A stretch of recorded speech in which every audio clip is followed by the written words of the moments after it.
America. It's a list of 82, 87 titles that was put together by the Library of Congress for books that Americans talked about. They weren't necessarily award winners, even the finest literature, but it caused us to incorporate them into our lives. So a book like this that probably every teenager read at some time. The Joy of Cooking happens to be one. Dr. Spock on Raising Babies happens to be another. And again, not ones that were bestsellers, but they were incorporated into our lives in various ways. So the difference in doing it on this campus is we get to invite faculty to come in and lead us through a book talk, which is a little bit different than if you just gathered with your four neighbors to do a book talk. So I'm very happy today to introduce to you Professor Alan Kraut. He is a professor of history in the College of Arts and Sciences, and he's also an affiliate faculty member in the School of International Service. If those two appointments were enough, he also holds a faculty appointment at the Uniformed University of the Health Sciences, which is the Armed Services Medical School. And he's a non-resident fellow of the Migration Policy Institute here in Washington, D.C. He received his bachelor's from Hunter College of the City University of New York and his MA and PhD from Cornell University. He's a specialist in U.S. immigration and ethnic history, the history of medicine, and public health in the United States. He has either authored or edited 9 books, as of last count, and over 100 articles and book chapters. His books on immigration include The Huddled Masses, The Immigrant in American Society for the period of 1880 to 1921, American Refugee Policy and European Jewry from 1933 to 1945, and Silent Travelers, Germs, Genes, and the Immigrant Menace. And with that, Professor Kraut. Thank you so much.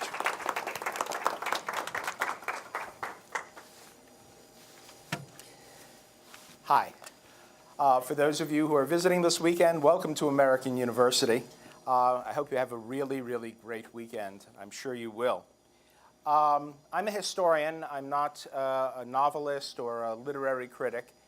So I'm going to talk today about the novel, About a Tree Grows in Brooklyn, in the context of American immigration history. You know, we are in a period where immigration is on everyone's lips, whether we are talking about the great debate over American immigration policy, which will eventually take place on the floor of the Congress of the United States, or we're talking about American refugee policy, or we're talking about the various candidates' positions on immigration and refugee policy. We'll go there later. Suffice it to say that this is a hot topic. In fact, the great historian Oscar Handlin at Harvard University in the early 1950s introduced one of his books, The Uprooted, by saying, once I thought to write a history of immigration in America, and then I discovered that the immigrants were American history.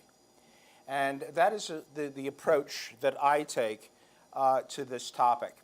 And one of the things that's so interesting about immigration is that when folks arrive from abroad, the story isn't over by any means. There's the issue of how they're going to be incorporated or assimilated or integrated, choose your term, into the American population, into American life. And very often that becomes even more controversial and more interesting than the migration part itself. And we are, of course, experiencing that right now because we have been in the midst of the largest migration to the United States of America in our history. The only thing that compares to it is what happened at the turn of the last century when 23.5 million immigrants came, largely from Southern and Eastern Europe and China and Japan and Mexico, and came to the United States between the 1880s and the 1920s. At that point, close to 14% of the American population was foreign-born. We are now at 12.8%. We have 38 million Americans who are of foreign stock. This is quite extraordinary. And so it's a perfect time in many ways to turn back to the literature of an earlier period and to examine how novelists, short story writers, historians regarded an earlier migration. The Irish were very, very important in the 19th and early part of the 20th century.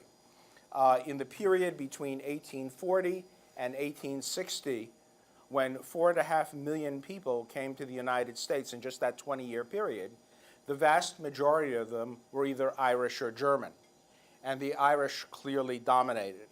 As a result of poverty in Ireland, the terrible famine called the Great Hunger in the 1840s, Irish immigrants poured into the United States. Many, those who take a casual look at American immigration history think that somehow that went on sort of low burner and other groups came at a later time, but the Irish continued to come. They continued to come throughout the late 19th century into the early 20th century as well. Hundreds of thousands of Irish, and not just come to the United States, but become very, very important parts of American politics and government and the economy and so on. And so when we think of a family like the Kennedys, for example, John Kennedy's presidency was the culmination of a long period in which the Irish sort of slugged their way up in American political life. In a course I'm teaching this semester, I just spoke to the class about Al Smith's presidential bid in 1928, the first Roman Catholic to run for president of the United States. He came from the Lower East Side of New York, the Fulton Fish Market area, for those of you who know Manhattan. He had a raspy, very New York voice, sort of like this. And I played a little snippet of that for the class. And I said to them at the end of the snippet, I said, would you vote for this guy for president of the United States? He sounds not exactly like your middle American. Smith, of course, lost the election of 1928 very, very badly. But John Kennedy would go on to become the first Roman Catholic president. And even in 1960, there were those who asked openly on Meet the Press, I remember it as a child, listening to it with my father, asked Kennedy whether or not a Roman Catholic, an Irish Roman Catholic, could take the oath to defend the Constitution, and would there be no conflict with the words of the Pope of Rome if there was a disagreement. So there's a long and deep history in the Irish component to immigration and the Irish role in public life and the significance of Catholicism in Irish subculture, Irish immigrant subculture. This book, A Tree Grows in Brooklyn, was written in 1943, right in the middle of the Second World War. And it was immediately a hit. People read it, bought it. In a sense, it celebrated something that many Americans wanted to celebrate during the war, and that was American diversity.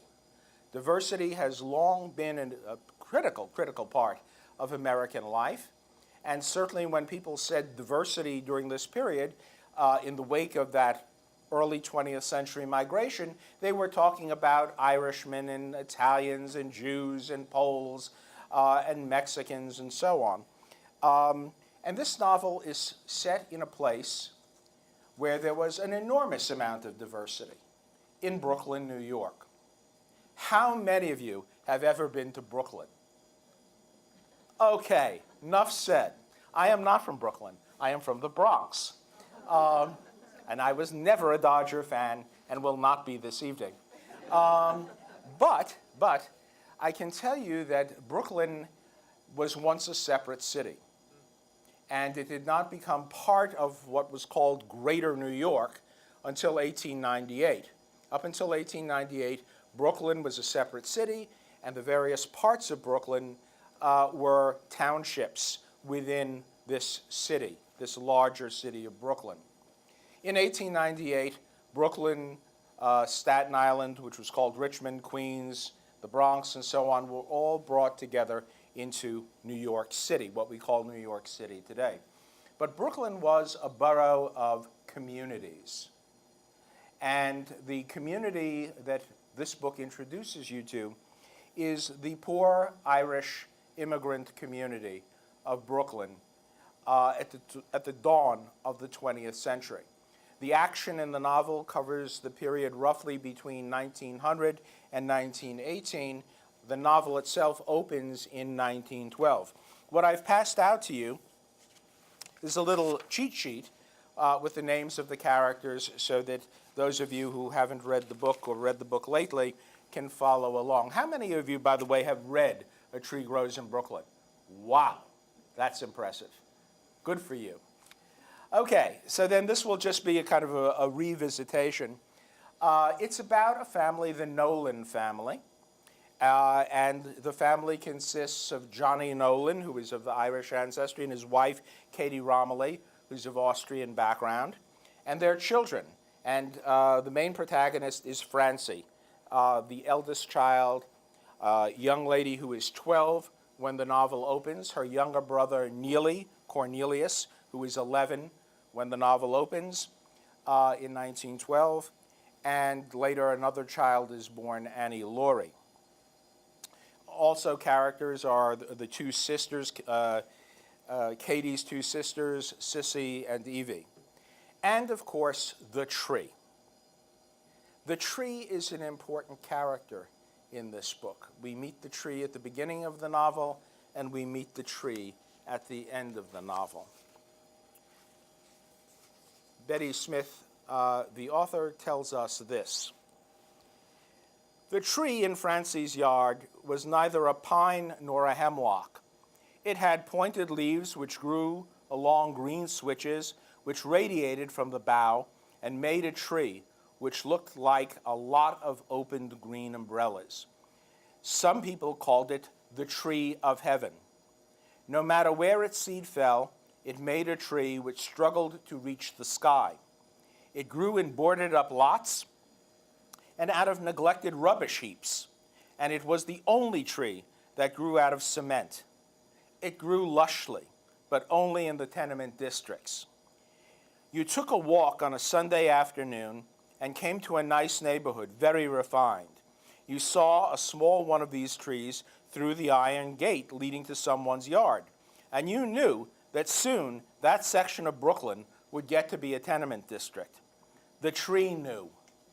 It came there first.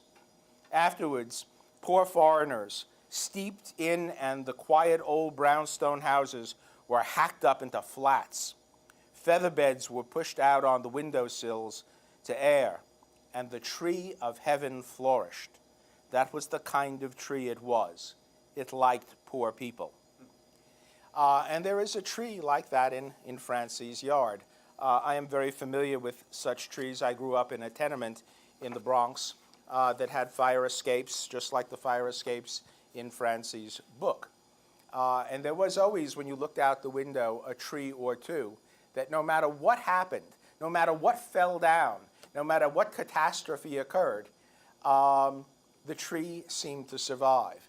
The people didn't always survive, the buildings didn't always survive, but the tree survived. When we meet Francie, she is a happy child who is very, very much dealing with the poverty and taking care of her younger brother and loves her father. Her father, Johnny Nolan, he sings, he waits tables for extra money, but most of the financial support comes from the mother, from Katie. She is the strong one in the family. She is the person who is a janitor in the building in which they are living. And she is the model, a very excellent role model for Francie, who sees a strong woman figure. The book begins to how Katie and Johnny met. They began life when they were both janitors at a public school. They're very happy at first. Johnny is this kind of sweet, handsome, if ineffectual kind of guy. But the frustrations of poverty of not being able to really raise the family up the way he would like to are a problem for him. And he is a drinker. And he drinks a lot. In fact, it causes them to lose their jobs, and later they have to sort of reestablish themselves. Katie quits work when Francie is born, but her duties as superintendent of the new building allow her to be both a good mother and to earn a lot of the family income. The family moves around, which was not untypical of immigrant families, always trying to get cheaper rent, always trying to knock the rent down. Neely and Francie go to a local school, though Francie has aspirations for a better school in a different neighborhood. And they do things that all poor kids do. They figure out ways, strategies, if you will, for dealing with the absence of material goods in their lives. And even though some of the meals they eat make us wince a little bit, they are things that they like. Saturday night, by the way, was a special night in the Nolan household because they had a special supper. The text says, Saturday supper was a red-letter meal. The Nolans had fried meat. A loaf of stale bread was made into pulp with hot water and mixed with a dime's worth of chopped meat into which an onion had been cleaved. Salt and a penny's worth of minced parsley were added for flavor. This was made up into little balls, fried, and served with hot ketchup. These meatballs had a name, frikadellen, which was a great joke with Francie and Neely. And so their food is obviously modest, and their holidays are fairly modest too. One of the things that we learn about them is that they can't afford a Christmas tree. And yet there is, even for that, a strategy that was available to poor people in Brooklyn. It was called a tree toss. Let me see if I can find the section for it. Yes. It was called a Christmas tree throw. There were always guys in the street selling Christmas trees, as there is in Bethesda and parts of northwest Washington. But what happens on the last night when the trees aren't sold? How do they get rid of the trees? In the poor neighborhoods of Brooklyn, Manhattan, and the Bronx, they had something called a tree throw. The guy who owned the lot took the trees and literally threw them at the kids. And if the tree didn't knock the kid down, the kid got to keep the tree. And that's how they got Christmas trees.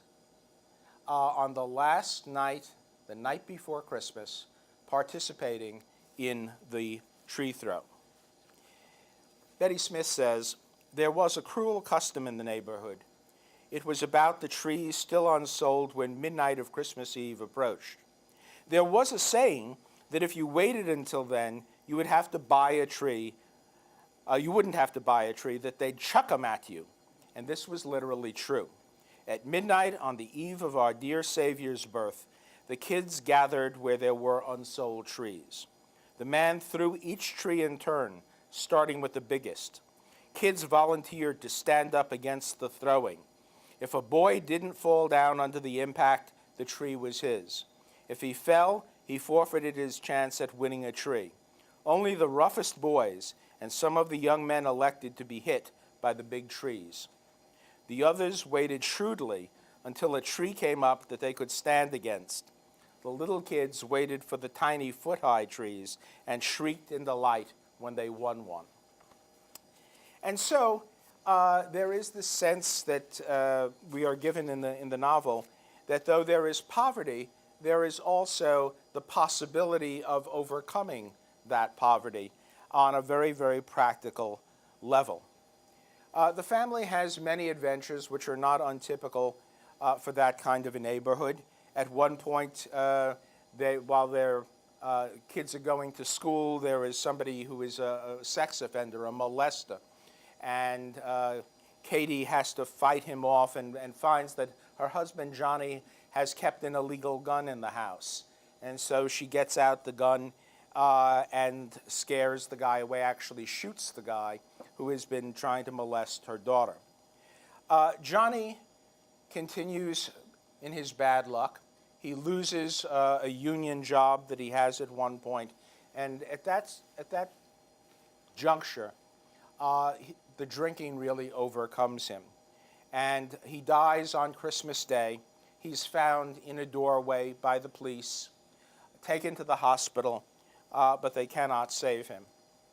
And so the head of the household, certainly somebody who's contributed a significant part of the family income, is now gone.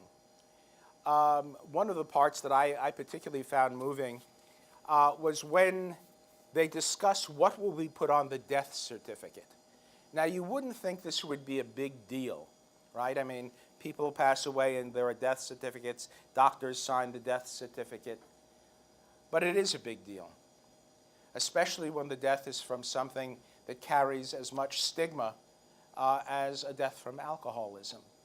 And so Katie goes into trying to get the doctor to change the death certificate. When Katie went to the hospital, she was taken to the doctor's office. The priest of the parish was there. He was trying to supply information for the making out of the death certificate. When he saw Katie, he made the sign of the cross in blessing and then shook her hand. "Mrs. Nolan can tell you more than I can," said the priest. The doctor asked necessary questions, the full name and place of birth and date of birth, and so on. And finally, Katie asked him a question. "What are you writing down there? What he died from, I mean." "Acute alcoholism and pneumonia." They said he died of pneumonia. That was the direct cause of death. But this acute alcoholism was a definite contributing factor, probably the main cause of death, if you wish the truth. "I don't want you to write down," said Katie slowly and steadily, "that he died from drinking too much. Write that he died of pneumonia alone." "Madam, I have to state the entire truth." "He's dead. What can it mean to you what he died of?" "The law requires." "Look," said Katie, "I got 2 nice children. They're going to grow up to amount to something. It isn't their fault that that he died from what you said. It would mean a lot to me if I could tell them that their father died of pneumonia alone." The priest took a hand in it. "You can do it, doctor." "Friend, without to hurt yourself and with benefit to others. Don't be kicking around of a poor lad that's dead and gone. Write down pneumonia, which is no lie, and this lady will be remembering you in her prayers for a long time to come. Besides," he added practically, "it's no skin off your teeth." All of a sudden, the doctor recalled 2 things. He remembered that the priest was a member of the hospital board, and he remembered that he liked being head doctor at that particular hospital. "All right," he conceded, "I'll do it. But don't let it get around. It's a personal favor to you, Father." He wrote down pneumonia and in the blank after, cause of death. And it was nowhere on record that Johnny Nolan had died a drunkard. I find that an incredibly beautiful passage. In my own life, I've witnessed things like that with respect to death certificates. And it meant a lot to the family to know that on the official death certificate, it did not talk to what his most unfortunate habit was. So now the household is Katie, the 2 girls, because the little Annie Laurie is born some months after her father's death, and Neely. And then, of course, with a little help from the 2 sisters, Sissy and Evie. Central to all of this is the Catholicism of the family. It plays a role not just in the discussion over the death certificate, but in every part of the family's existence. The church is a constant presence. The church is a moral guide. The church is the place where you go for help and guidance. And the family certainly needs that at this juncture. As for Katie, the world is beginning to open up for her, as it does for every young child in their teens.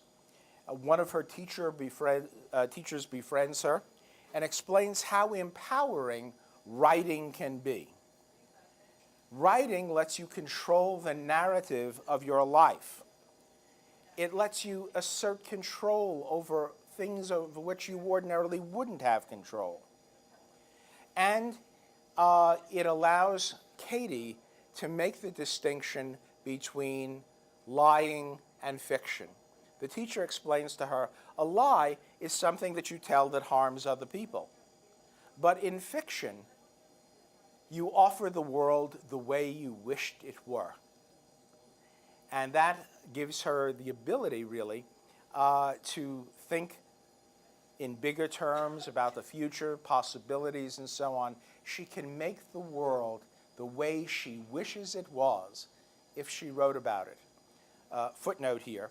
I've done some work with people who treat refugees, and one of the things that many of the physicians who treat refugees do is encourage them to write, especially those who have been subjected to torture. Some years ago, I did a lot of work with Cambodian refugees and the doctors, many of them French doctors, who treated those refugees. And one of the things that the doctors would do would be encourage them to write, because writing it down, while it might be difficult to talk about what had been done to you, writing it down and structuring the events allowed you, even in the case where you've been totally at the mercy of those who tortured you, to assert some control over what had been done. You were the one who were going to tell the story, not the person who had done the torturing. And so it's one of the steps on the road to therapy that's often used with people who have been subjected to torture. In Francie's case, she hasn't been subjected to torture, but she's been subjected to a rough life with a lot of disappointments, a lot of disheartening things, and being able to write that and to assert control over her experiences becomes very, very important. And so the family experiences some success, and Francie gets a job. She starts out first in a factory, and then in a clipping service. I don't know that there is such a thing anymore in this age of computers, but once upon a time, every newspaper had people who sat and read through that newspaper and newspapers in other cities and clipped articles and then filed them in categories so that the information could always be located. And so she becomes part of a clipping service.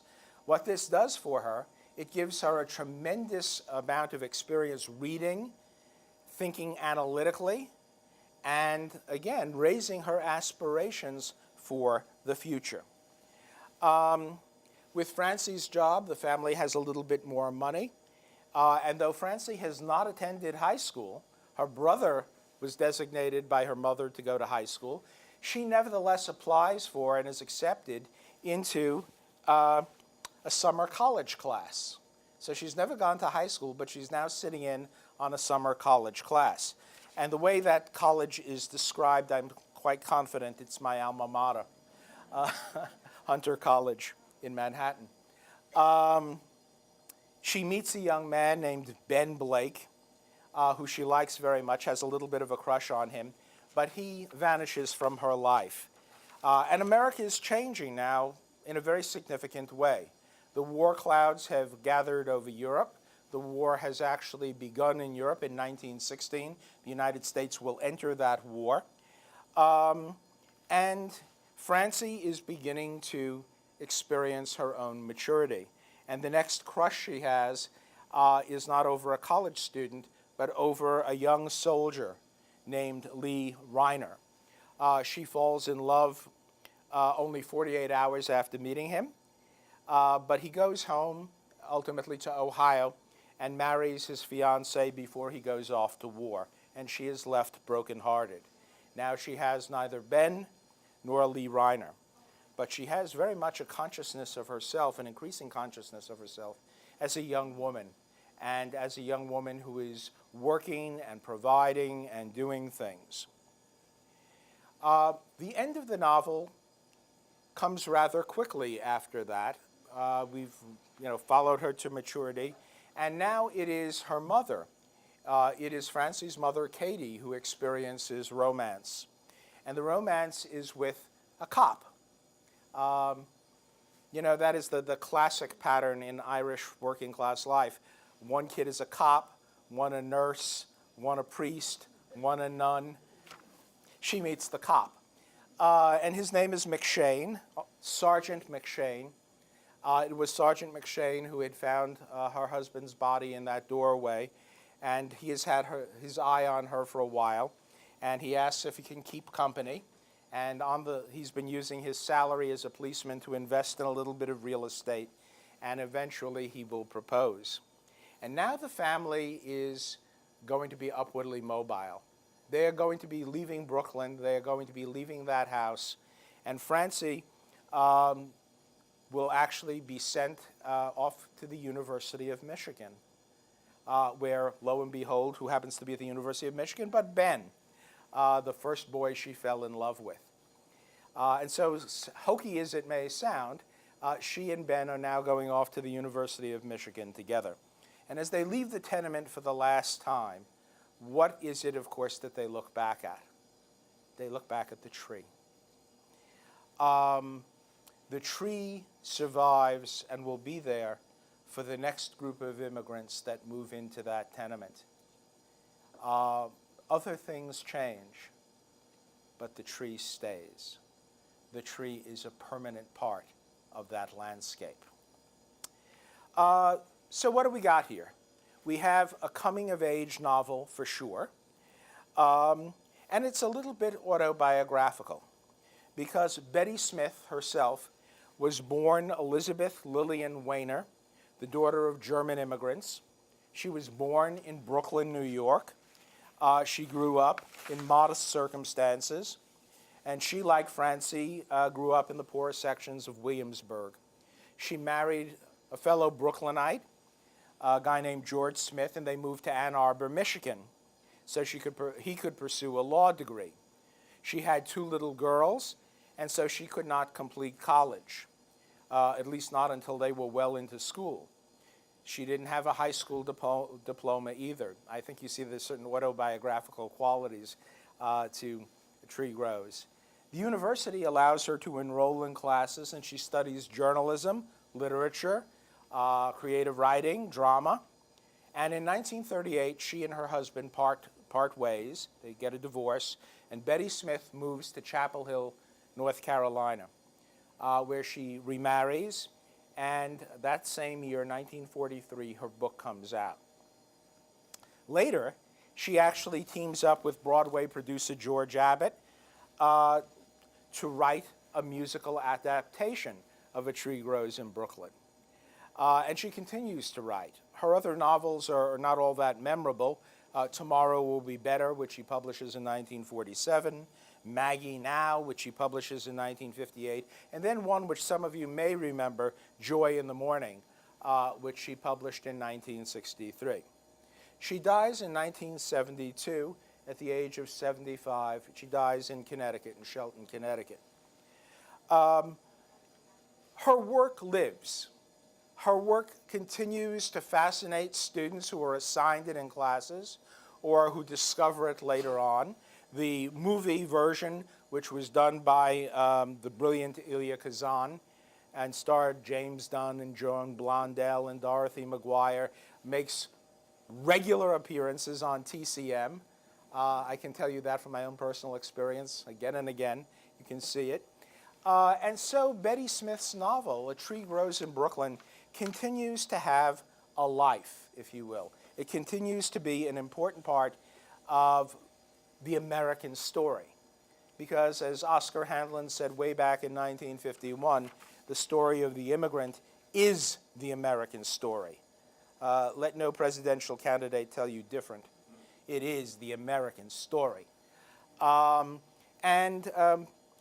The book continues to be praised by literary critics and so on. The book, though, as I mentioned before, was very largely praised and celebrated when it was published. There were a few dissenters, and it's interesting that the dissenters were all from the left. In The Nation, Diana Trilling panned the book because she said, the characters accept their poverty.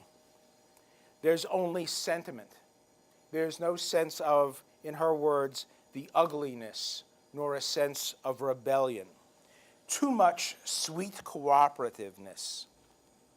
And so the left had its doubts about Betty Smith and her portrayal. Where was the anger? Where was the class resentment? Where was the intensity of the response to the poverty and the sense of not being socially the equal of everybody else? But that was a minority view. Most of the critics continue to praise the novel for its inspirational quality and for its beauty. And if you haven't read it recently, I encourage you to go back and read it again.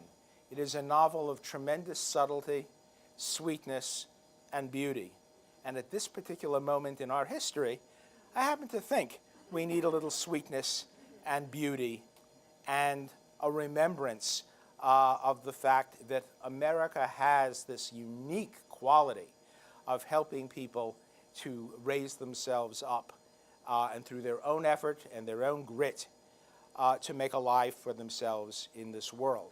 If you haven't read it yet, let me conclude by suggesting to you that you read this morning's New York Times column, the op-ed page by Roger Cohen.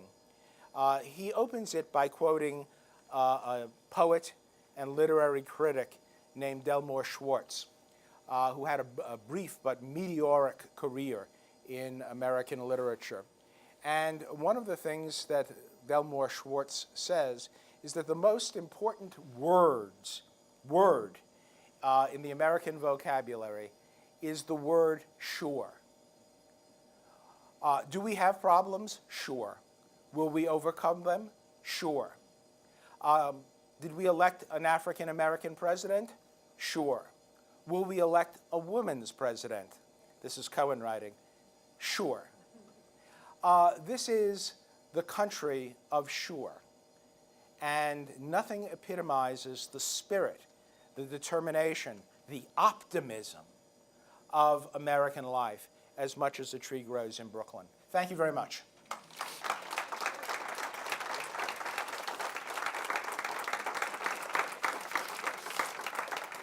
So we have time for questions? Absolutely. Before you give questions to Alan, I need to give you a question that I should have done earlier. We like knowing sort of who's here. How many current students do we have? 1, 2, 3, 4, 5, 6, 7, 8, or 9?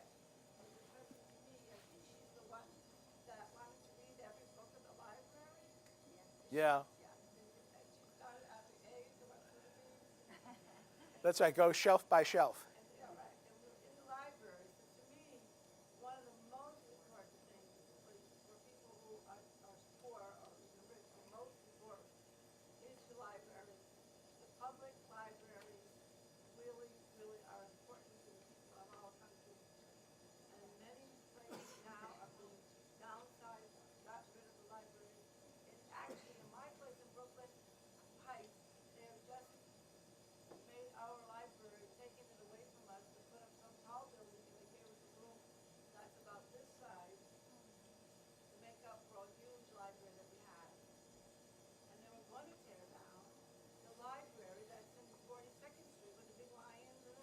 Yes, that's my library.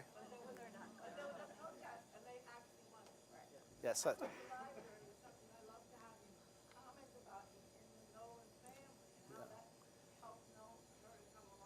Yeah. You know, on the Lower East Side of Manhattan, there's a very famous library called the Seward Park Library. And it was photographed by many famous photographers who were studying the immigrant experience. And one of the remarkable things about that library, it's where parents took children to get their first library card. And the librarians who worked at Seward Park Library used to call the library cards tickets to America. Because in many ways they were. Suddenly the child had access to books, a safe place to study, a quiet place to study when they couldn't study in the noise of the tenements, and a safe space. Nobody could hurt them while they were in the library. And so oh, thank you. Libraries contributed an awful lot to the life of the community and an awful lot to the life of these immigrant children. And I'm only half joking when I say that the 42nd Street Library was my library. It was the library where I wrote my senior thesis. It was the library where I went on weekends when I was down from Ithaca and I needed to do research. It's one of the great institutions in New York City. There are exhibits, there are lectures and presentations. It's truly a cultural center in the fullest sense, and it's free. And it's free. Alan, you have a question over here. Yes. It's amazing how effective she was in creating the immigrant experience, because when you said, I read this book and loved it so much when I was younger a few times, and when you said it was the Irish Catholic experience, I didn't remember that, because this resonated to me as the immigrant Eastern European Jewish experience, because the years that it took place was very much my grandparents' and parents' time in Brooklyn, in Williamsburg, and I remembered it as describing that experience, which was very similar to any number of religious or, nationalities. So it's interesting that I didn't remember it as that. I saw it as something else. So she obviously created a very universal Yeah. experience. I think the European groups that came in the period roughly between 1880 and the 1920s had very similar experiences in that regard. I don't think the Mexican experience was like that, not nearly as welcoming, or the Chinese experience in San Francisco, which was a highly segregated city, or the Caribbean experience. I mean, in the interest of historical accuracy, the racism in American life made those immigrant experiences categorically different. One of the things I do in my life, and one of the things I'm proudest of, is my involvement in the Ellis Island restoration and in the creation of the museum on Ellis Island. But as we were doing that, and I chair a committee of 14 historians from around the country that works on the project and is now starting to work on the Statue of Liberty Museum, a new museum, we are always very conscious of the fact that we are only talking about one dimension of the immigrant experience, the European dimension, and that if one includes the Latino experience, the Caribbean experience, the Asian experience, both Chinese and Japanese, you're talking about a very different kind of reception and a very different kind of world experience. So I agree with you. I think she writes about the Irish experience, but it could easily be the Italian experience, the Eastern European Jewish experience. Yes? Could I relate to the author? Absolutely. I dated young ladies like the author when I was in New York City. Good for you. Other questions? You mentioned it, talked a little bit about the different experiences of the various immigrant groups, but do you think the immigrants, with all the immigrants facing together, siege, are you seeing, is it worse, better, is it just a different type of hostility? How would you compare this to years past? I think one of the things we often forget is how much hostility there was in the past. And because we do, we tend to think that this is something new. I've written a number of pieces about Donald Trump's comments with respect to immigration. And in one of those pieces, I talk about all of the ways in which what he's characterizing as new and different really wasn't. And that the kind of nativism, the anti-immigrant sentiment that we're hearing is echoes of things past. And I'll give you just one very recent example. Last week on Ellis Island, we honored a number of people who have immigrant heritage. We honored Billie Jean King and F. Murray Abraham and a number of other people. And the most moving speech, I thought, in response to the awards was F. Murray Abraham. Some of you know him because he plays the accountant in Schindler's List. He plays a CIA agent on Homeland. He's a very prominent character actor. And he's of Italian and Syrian heritage. And after he said thank you, he got up and made the appeal for Syrian refugees and for who these folks are and for what they can contribute to our country. And then he made the analogy very effectively between the response to these refugees in 2016 and the response to refugees after the Second World War who were coming out of displaced persons camps and coming to the United States in 1947, 48, and 49. And the place just broke up in thunderous applause because he was right. He reminded us of something we would like to forget, and that is how inhospitable we were to refugees in the late 1940s. And that's part of the historical record, too. It has been anything but sweetness and light. Yes, ma'am. My mother was the daughter of an English woman who immigrated in the 1890s. My mother was born in Lewiston, Idaho, which is about as far away from Ellis Island as you can get, right? But as she lay dying, my mother, in Walter Reed Army Hospital, and she was being treated and handled by Irish girls, Irish women, or descendants of Irish girls. My mother's mind was not clear. She was dying, but she railed against her Irish nurses. No, but I mean, this is how deep,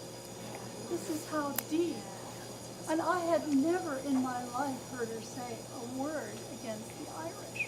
Now, she did tell me her mother, who was English, had things to say about the Irish, but these are deep and old and scary, actually, Yes. feelings that we carry, and we carry by generations. Yes, we certainly do, and that was a particularly sharp antagonism. As I said to a class recently, Ralph is sitting in on one of my classes, there was a lot of Irish sentiment against the United States coming in on the side of England in World War I.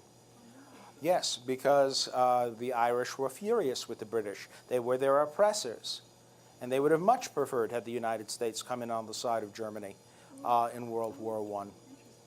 That's World War I, not World War II. Yes? This was an interesting comment for me to hear. Just this morning, I asked my wife, or she had told me before, that her mother had forbidden her to read this book when she was about 12 years old. And I couldn't understand why. And now this becomes a little clearer. You're right, old antagonisms die hard. Other questions or comments? No? Going once, going twice? Okay, yes. I haven't read the book, but I'm absolutely smitten with the film version of it. And I have read that it's on like it's considered by some film critics to be the best film ever made about American family life. And I just remember, my mother had told me that she'd read the book and there was a lot of differences between the movie and the book. What I'm struck by in the movie is that is Francie's absolute love for her father and how she was managed to get around going to that school she was supposed to go to. It was almost like, what do you call it? No, it's almost like she figured out a way to get her voucher and to get her education by manipulating the system to go to another high school. And that struck me as just ingenuity of her and her situation. She was going to be a writer and she was going to do this. So I do want to read the book, but I just absolutely love the movie. Yeah, I mean, I think that's true of folks in our society, whether they're immigrants or they're simply raised in poverty is if you're going to succeed in the environment, you have to learn how to game the environment. And there are lots of different ways to do that, and she finds her way by switching schools and getting somebody to say that she lives someplace else so that she can go to a particular school. I've seen that done thousands of times in New York City as people struggle to get themselves out from under poverty. That's a very important, I mean, that kind of ingenuity and resourcefulness and desire, just sheer desire for upward mobility, to read all the books in the library. What a magnificent dream for a kid to have. And that point counters the comments that you read to us from the review, that they didn't have to be angry and militant, that they didn't necessarily accept things, but they found ways through the resources that were available to them, or that they created for themselves, to figure out a way to better. That's right. But of course, I mean, it was in the nation, and Diana Trilling is coming from the left in the 1940s and in the 1950s, and would rather that there had been, you know, organized protest and so on, and that's fine. That certainly has a place. But this is about a child. This is about an individual who doesn't have that consciousness. And consciousness differed. In my neighborhood in the South Bronx, there was a tremendous amount of radicalism and organized radicalism. People were socialists. People were communists. Last week on 60 Minutes, they ran a little snippet about the children of Ethel and Julius Rosenberg and how they were raised in the Meeropol family. I remember that night. It was my first real political memory, was the night of their execution. And the reason it was so powerful is because they were an immigrant couple of Eastern European Jewish stock, and they were being executed and held up as the true villains of American life. And that was a very powerful thing to hear, to watch my parents' reactions, to watch the neighbors' reactions, to hear the things that I heard in the weeks following the execution. And on all sides of us, you know, in the apartment above and the apartment below, across the backyards and so on, you could hear the radios. It was a very hot June night, and everybody had their windows open because there was no air conditioning. And you could hear only two things: the whirring of the fans and the radios. Everybody was listening to the incoming reports of the execution. But that was, and the reaction to it was a radical consciousness. This is not this family. This family has a very, very different approach to America. Yes? So, in as much as you suggest that immigration is American, I'm curious, you seem to be toned down, or at least we choose to forget that we all have this heritage, particularly in these like polarized times that we're in. My question is this polarization unique to this time? And do you have a thought on how maybe what can be done to sort of Stop it. stop it? Yeah, I think it's not unique to this time. I mean, after all, there were anti-Irish riots that occurred in the 19th century. There were barriers at universities placed in the path of students who were Italian Catholic or Eastern European Jews, quotas in the 1920s and 1930s. I was a high school student in the early 1960s, and I remember our college counselor saying, well, you can apply to Columbia if you want, maybe a long shot at Harvard, but don't waste the ink on Princeton. Because everybody knew that Princeton simply did not take Eastern European Jews. This is, of course, while Einstein is at the Center for Advanced Studies at Princeton, but at the same time, they were not accepting. So, yeah, there's always been barriers and discrimination and complexities, but we're in a place now where we haven't been quite as intensely for a while. I mean, we have been before, but not in recent memory. And I think the only way to get us out of this is to change the political discourse. And what worries me is not what's going to happen on November 8th, what worries me most and keeps me up at night is the legacy with respect to what happens on November 8th in this campaign. As somebody put it, our children are listening to this political discourse. What will the children think? And that is very, very important to me, what the children will think. And I think the only way to handle this is to change the political discourse. And I think the only way you do that is to try and create an environment of positiveness, accomplishment, what Delmore Schwartz said when he used the word sure. You know, when somebody said we should go to the moon, John Kennedy said sure. Others said sure. The first day of high school, I went to the Bronx High School of Science. The first day of high school, teacher said to my class, "You, my friends, will get us to the moon before the Russians." Now, I didn't personally, but some folks in that class did. And that's the sense that I think we need to establish again.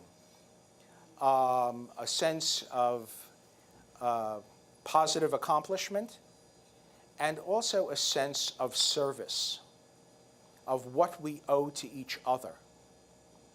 You know, the concept in the Army of a band of brothers? I teach people in uniform at the Armed Services Medical School sometime. And they have that ethic very, very strongly. They are there for each other, always. No one is left behind. And some of these folks got pretty shot up, let me tell you. Somehow we have to ask people for something we haven't asked for a while, and that is to serve, to give to one another.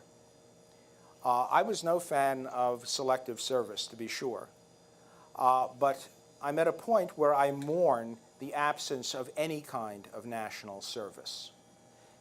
Before he passed away, Ted Kennedy spoke extensively about the need for national service, some in the military, but some in other walks of life as well, to help in the inner cities, to rebuild the infrastructure, playgrounds. I mean, there's a lot that people can do. But everybody must serve. Everybody must do something. It's not good enough to simply say, well, I'm going to college and then I hope to go to Wall Street. No, something else has to come in between. And I think, you know, if we work toward that, we can overcome an awful lot. If you stop and think about it, most of the students, your children, don't really have the experience of interacting with people who are not of their class, not of their racial background, not of their religion.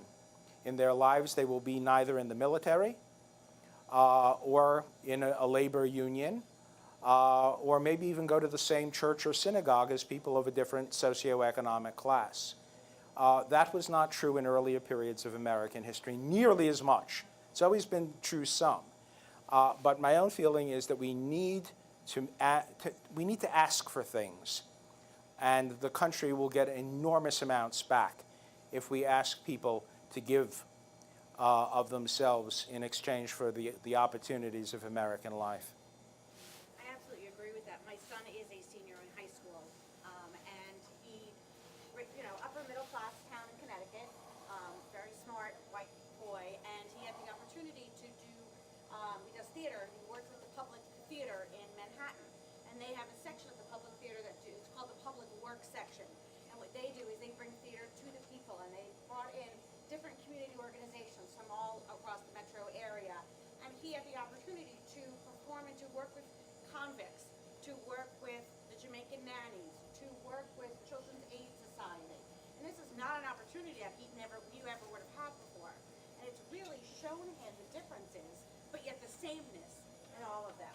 And I think, as you said, I think service should almost be mandatory in learning about the sameness, but yet appreciating the differentness. Just because this guy went to, you know, was a convict and went to prison for heroin doesn't mean he doesn't have some things in common with you. Doesn't mean that he doesn't have kids. Right. And some of our internships here at American University do just that. Not all of them, but some of them. And more of that, I think, would be very, very good for the society. So to answer your question, that's how I think we start things rolling again. Thank you all very, very much.